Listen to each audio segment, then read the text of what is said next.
Here's everything that's happened in the last 24 hours in the United States. A man armed with a shotgun, a handgun, and several knives attempted to assassinate Donald Trump and members of his administration during the annual White House Correspondents' Dinner last Saturday in Washington. The suspect, Cole Thomas Allen, 31, a graduate engineer from the prestigious California Institute of Technology, had traveled across the country by train from Los Angeles to Washington to carry out his plan. He had checked into the Hilton Hotel a day before the event with his arsenal, and according to a manifesto of about 1,000 words he reportedly left behind, members of the Trump administration were his targets, ranked in order of priority from highest to lowest.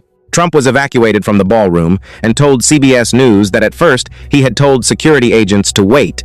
"I wanted to see what was going on," he said, before realizing that something serious was happening. He eventually joined the First Lady on the ground. Melania, he noted, had been quite traumatized by the incident.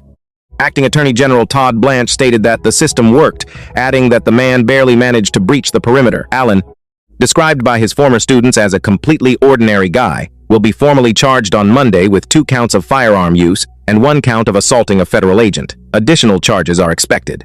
On the Iranian front, peace negotiations have stalled. Trump called off the trip by his envoys, Steve Witkoff and Jared Kushner, to Islamabad at the last minute, about an hour after Iranian Foreign Minister Abbas Araghchi had left the Pakistani capital. Trump justified this decision by citing internal squabbles and confusion within the Iranian leadership, adding that he saw no point in sending his representatives on an 18-hour flight in the current situation. He left a minimal door open. "The Iranians can call us if they wish.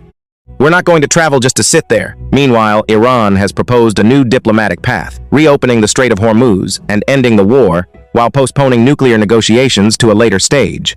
This proposal poses a major problem for Trump, as lifting the naval blockade and ending the war would cause him to lose his main lever of pressure on Iran regarding its nuclear program.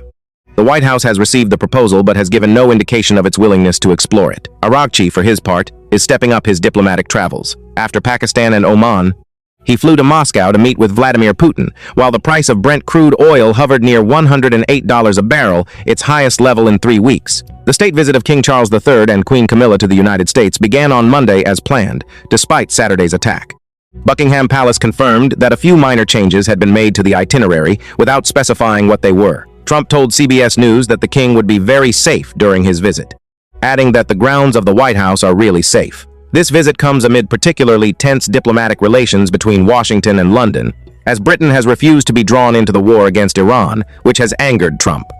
According to Reuters, Washington is even considering revising its position on Britain's disputed sovereignty over the Falkland Islands as a form of retaliation.